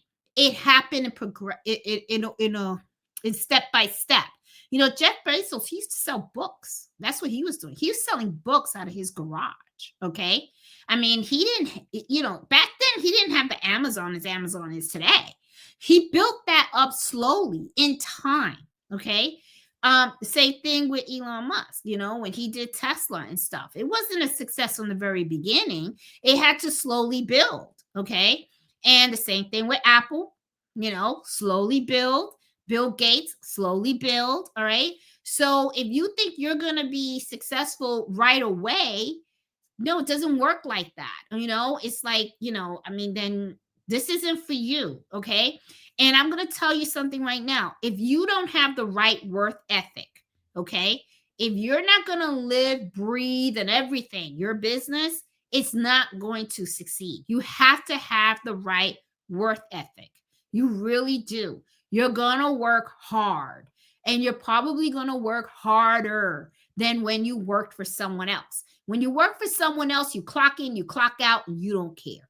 That's usually how it is. The only time you care is when you're in that clock, okay? In that time, the time that they're paying you. That's when all of a sudden you care. And then sometimes you really got to ask yourself honestly, do you really care, or you just care enough so you could get your check and go home? Okay. When you own a business, you care. You care. Okay. Because that's your bread and butter. You care. All right. And you want to see it succeed. That's your name. It's all about you. It's what represents you. So you're going to have the right work ethic. You're going to have the patience. You're going to make mistakes. If you think you're not going to make mistakes, how wrong you are. And I'm telling you, if you don't have that thick skin that you can't take the criticism from customers, if you did wrong, you did wrong. You better learn how to open those ears and listen. It's, like, I've heard the saying, you got one mouth and two ears. Okay, it's more important to listen than it is to talk. So make sure that you are taking in, okay, the information that people are giving you, and that you're applying it. And you got to learn to be humble. Okay, there's going to be times when you think you had it on lockdown and you didn't. You screwed up, and at the same time, learning mistakes, accept your mistakes, move on from the mistakes, and keep going. You don't give up. I'm telling you, you're going to have your ups, you're going to have your downs. You just got to really focus and stuff. So, I'm really about being honest. Sometimes you'll see some people that they'll say, oh, everything is so easy, everything is so great. No, it's not. It's not like that. Okay. I mean, yeah, I'm not saying that it's not doable, but what I'm saying is it's going to take time to build. The same thing like with your customers. It's going to take time for you to build trust with your customers, for you to get repeat customers, loyal customers, and everything like that. That takes time. It doesn't happen overnight.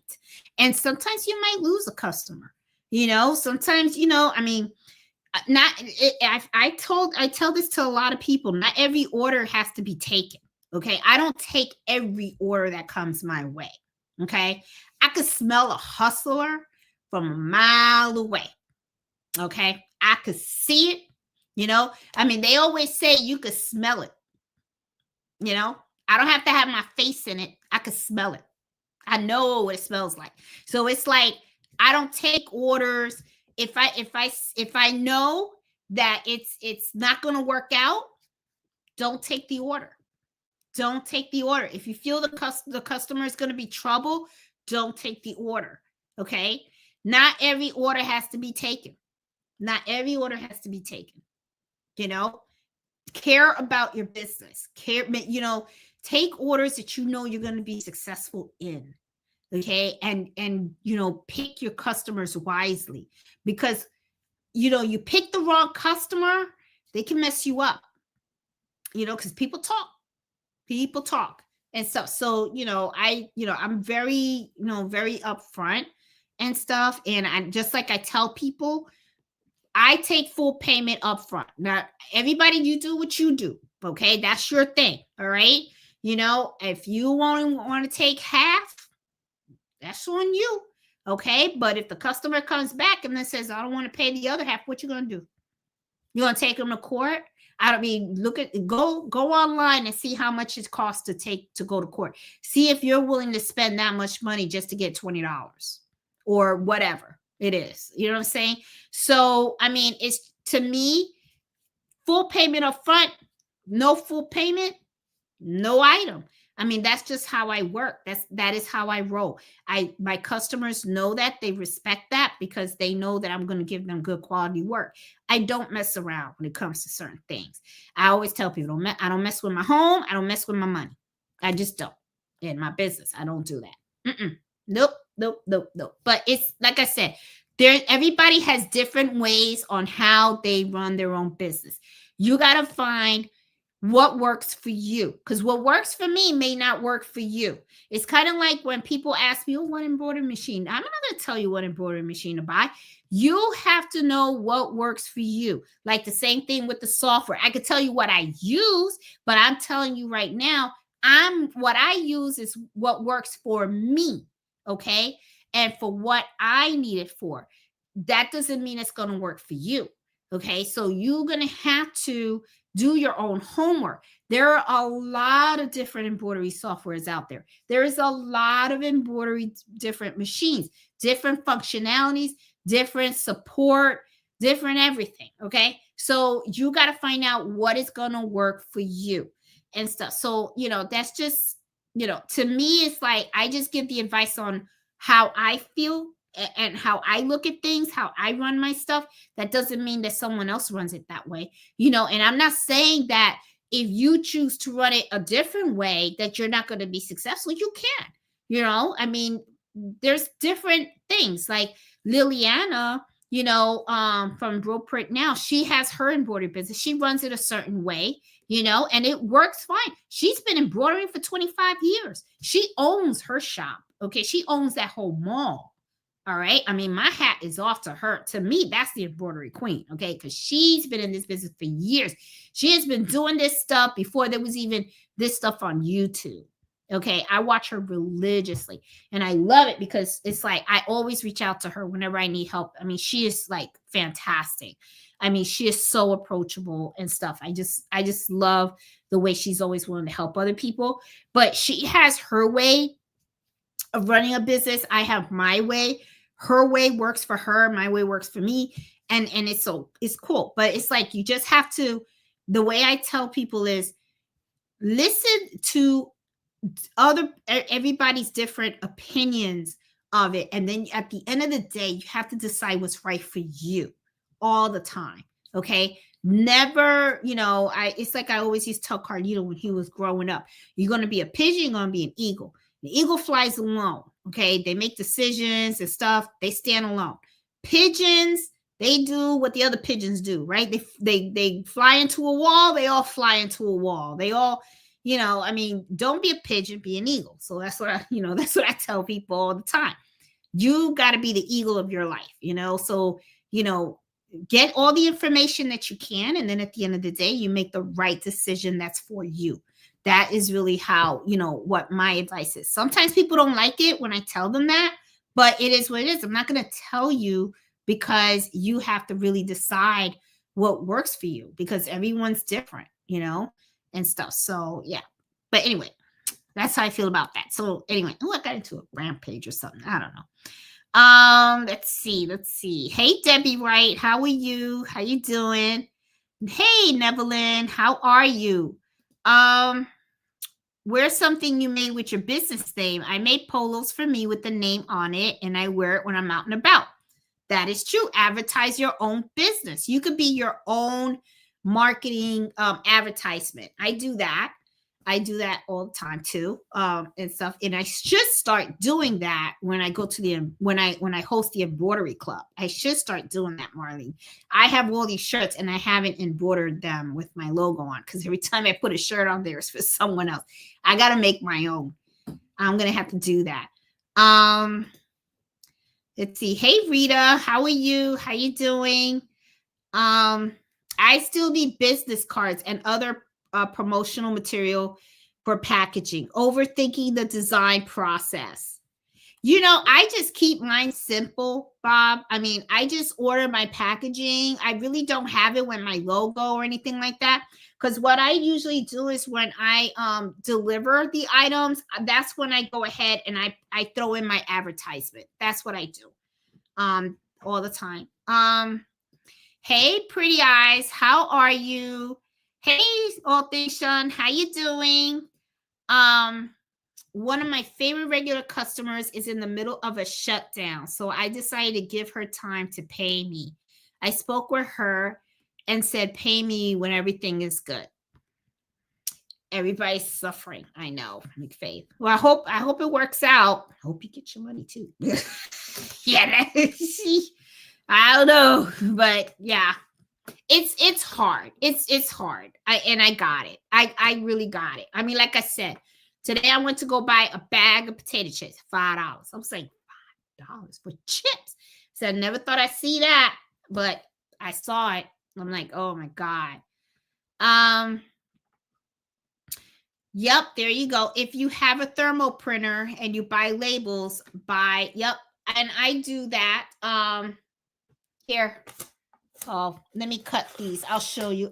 This is what I do with my thermo printer so you guys can see. I make my own. Custom made just for you. These are made with the thermo printer. And you're right, Rita. Rita's talking about the round ones. You can get the round ones. I got these, and I just put these in the packaging, and stuff. You can make your own, but Bob, they do have a lot of stickers, and you can get them on Timo also. You don't just have to get them on Amazon and stuff like that.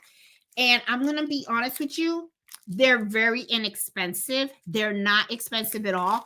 These are some that I get, and I use these as stickers for my packaging. I get these. Let me see what else I got that I can show you guys. Here's another one. And I get these big thank you ones. See, and this is what I do. They're usually like 100 in a row. And then what I usually do is I'll just go and I'll buy like 5 or 600 of these, right, at a time. And that way it could last me a long time. When it comes to items like these, I usually buy them in bulk, because the last thing I want to do is have to reorder every month or something like that. So I'll try to buy them for like a whole year and stuff. That way I can just reorder once a year, something like that. I do the same thing with my needles, my stabilizers, my shipping, my packaging stuff, shipping and packaging stuff. You know, I try to buy them all in bulk, because there's just certain things that you don't want, bobbin threads and all that stuff that you don't want to have to keep buying repeatedly and stuff. Buy them in big bulk. That way you know you're good. And so that's usually how I do it. Let's see. The freedom to own a business is the freedom to choose between 80 and 90 hours work. Very true. Carlito's like mine. Just deliver it anyway. Hey Kim, glad taking time for yourself. I am too. I'm putting myself first, because I got so burnt out that it wasn't even funny. It was not funny. So I'm like, nope, not doing that, not having it. Forget about it. Okay. And yeah, but it's and I'm gonna tell you, it feels good. It really does. I feel more relaxed and stuff. And you know, and even when I'm driving, if a car passes me, let them pass me. I don't care. I'm just it's all about relaxing. Let's see. I needed time for myself. I'm dreaming of that day. Where are you supposed to put the code that Esther sends you? I can't find out where to put it on the Esther site. You shouldn't have a code reader unless it's to sign in. You're supposed to log in.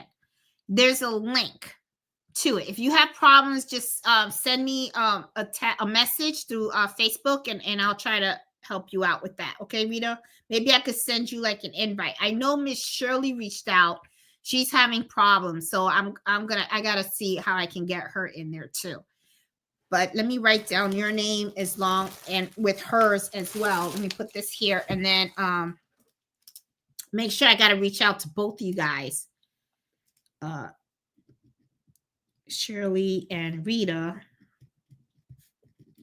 to make sure, because I know, so that you guys can be registered and stuff like that. So let me get my mouse here.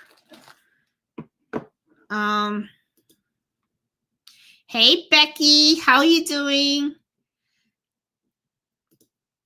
I always watch my own streams and comments through the browser instead, so I know what everyone else is seeing. Where's the supervisor tonight? Well, Mello is here. Mello, you want to come, honey? Mello. Mello, look. Mello, come. Mello, the light. Look at the light. Now here it comes. He likes to play with a light. Look at that. You want to see the light? Everybody wants to say hi to you. You want to say hi? You want to say hi, Mello? See? I don't have a light. I'm sorry. You want a cigarette? You want a cigarette? No, stop.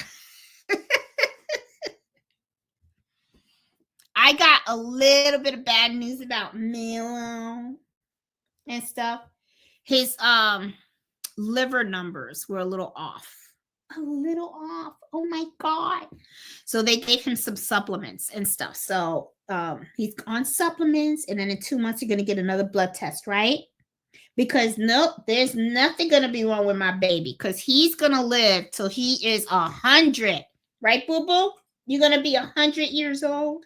Yes, you are. Nothing's going to happen to my papa. Right? So he's taking his supplements every day. Right, papa? Right, papa? Yeah. Look at that mellow. You're so big. How'd you get so big? You were only supposed to be 30 pounds. And now he's 85. He was supposed to be 85 pounds. I just lied when I got him. And so, because I wanted a big dog. But here's your supervisor. He's here. Oh, let me put it down so you guys can see him. There you go. All right. So, let's see. Love your quilt. Oh, thanks everybody. You should be proud. That quilt looks amazing. Love the color choices. Yeah. See, proud of yourself, Jeanette. Awesome. Oh, thank you. There you go, Nancy. Everybody was asking about you. Running late today. Hubby's not feeling well, so had a lot of running around to do after work. Watch the replay later. Aw. Mr. H ain't feeling well. Theo doesn't feel good. Theo Harvey doesn't feel good. That's your uncle. Oh my goodness. Oh my goodness, Mello, what are we going to do? Are we going to have to go to Florida to see Theo? Are we? Oh my goodness. I hope he gets better soon. What are we going to do? Oh my God. Okay, what did we start? Now he's not going to go. Okay.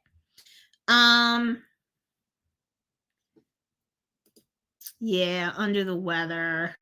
Oh, thanks, Kim. Thanks, everybody. What do you do to buy bulk vinyl? Applique sweaters. Well, if you're gonna buy the bulk vinyls, I recommend that you use that site that I just told you guys about. Where did I put it? My iPad's down here. I think it was 431 Vinyl. You're going? All right. Where you going, boo-boo? Oh, he's looking for the light. I'm sorry, Papa. I don't have it. I was teasing you. I think it's 43. Yep. No, I'm sorry. 143vinyl.com. That's where I get them in bulk. That, Bob, that's where I get it in bulk.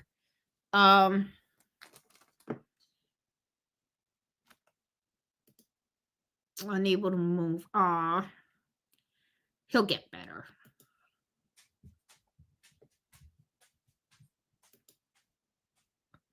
I usually never answer within 1 minute. I can tell they don't think I'm human.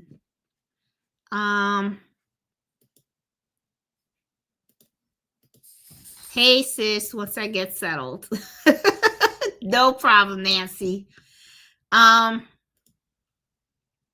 I streamed on Twitch for a whole year only to realize that my channel was set to private. Oh my God.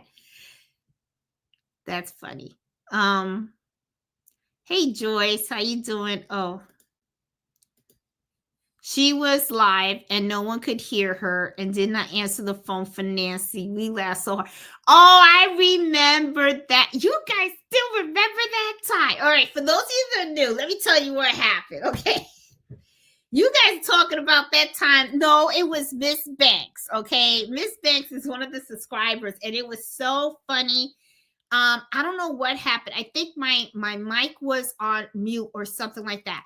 I started the live, and I'm talking and all that kind of stuff and everything, and my phone started ringing, and it was Miss Banks trying to call, and I'm like, I just would pick up, hang up, and you could hear Miss Banks going, Jeanette, we can't hear you. Jeanette, we can't hear you. It was just so funny. I think it was like a whole half hour. And then Nancy texted me and said, would you stop hanging up with people and unmute your thing? It was hilarious that time. Oh, my God. You guys had me cracking up. Oh, my God. I thought y'all forgot about that because that happened about a year ago. Oh, my goodness. Oh, and she did not. Oh, God. That was funny. It really was. Doing the same thing. I'm a total embroidery embroidery enthusiast. Hey, Elizabeth, how are you? And comparing my work to theirs. I do the same thing. I mean, that's what, but that's what we do, right? So that's all we do is we embroider. So when we see embroidery work somewhere else, right away, we want to like look at it and compare, and we want to see how they did it and stuff. It's just, it's a thing, you have that, that urge. Oh, Kim said, I was in a craft room looking at their work. My cousin said, are you buying something? There you go. I need help rethreading the serger. If you have, okay, McFay, if you have the 1034DX or the 1030, yeah, we have the 1034DX. My video has the step-by-step. I have the step-by-step on how to rethread it. Once you get the hang of it, piece of cake. Jeanette, are you going to embroider? Yes, I am, Iris. I actually, what I want to do, I kind of messed up on the quilt because on one of these blocks, what I was supposed to do on the edge of one of these blocks, which I'm going to have to undo, is I was going to have a white, well, I want to do black out, and the diamond is supposed to be all white. And then with black thread, I was going to do a dedication on the diamond to my son. So I have to redo one of the blocks on this quilt. So I'm going to, take out that seam ripper and start doing that. I'm going to have to do that. But yes, I am going to put the name on the quilt, and I'm going to put, Love Mom 2025, but I want to put in something nice, a little note to him. And I want to have that embroidered. I still have my mom's Afghan that she made me. My son fight over it. Repeat times for him. Oh, I had a person inquire about embroidering one towel. I gave her a minimum of $27 because I can't put off other embroidery for one item. Did I charge too much? I didn't hear back. No. I mean, but it also depends on how much embroidery, you know what I'm saying? So, but if she wants it, she'll call back. I know my minimum charge is 15, but that's minimum. Okay. So I don't know what she wants on that towel. You know what I'm saying? So she wanted a whole bunch of stuff, Hey, Emma, thanks. Bob said my Etsy store is 2 years old and I spend most of the time perfecting only 2 listings, and I'm still not finished yet. You're always going to be, I'm telling you, when it's your business, someone asked for a price of one towel. I charged $27, my minimum. Didn't hear back. Just can't be shopping because the word get out. I have towels that I sell for $27. There is a lot of work. It's a lot of work, but one is selling them. Not so many people have been selling them. Yeah.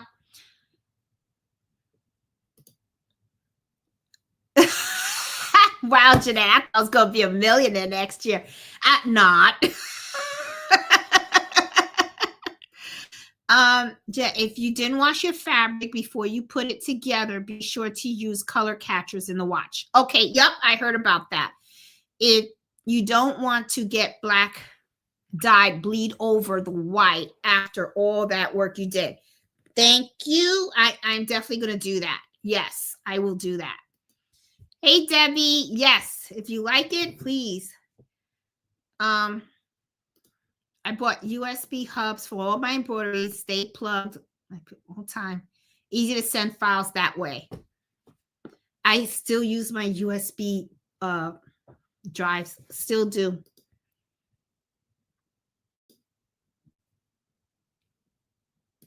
We are eagles, and you show your advertisement slips closer. Yeah.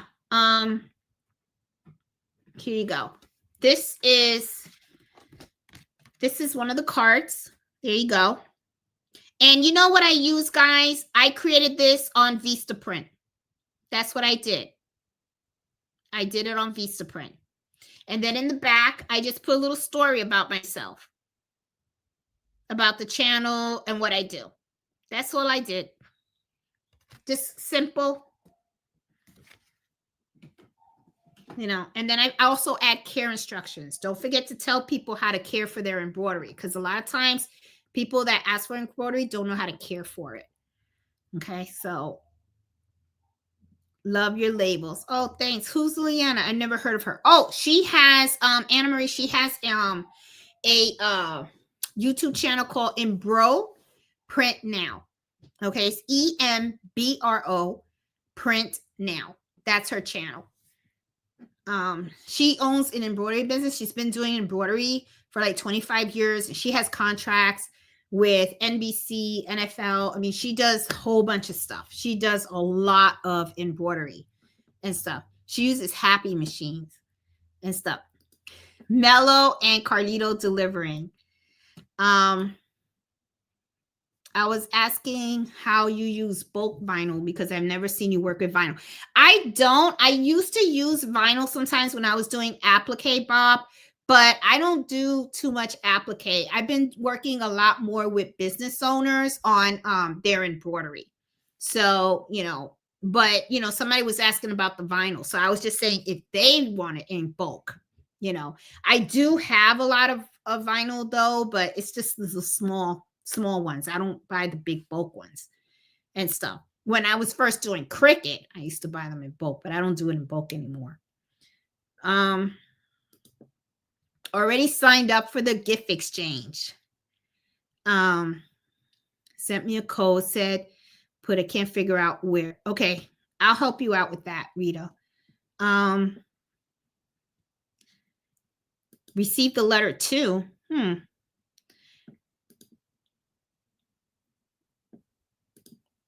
Let's see. I rethread trying knots, the old one. Hate threading this thing with a passion.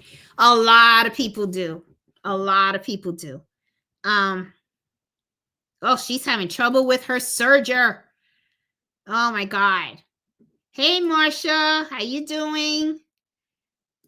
I would pay good money to have Mello deliver my package.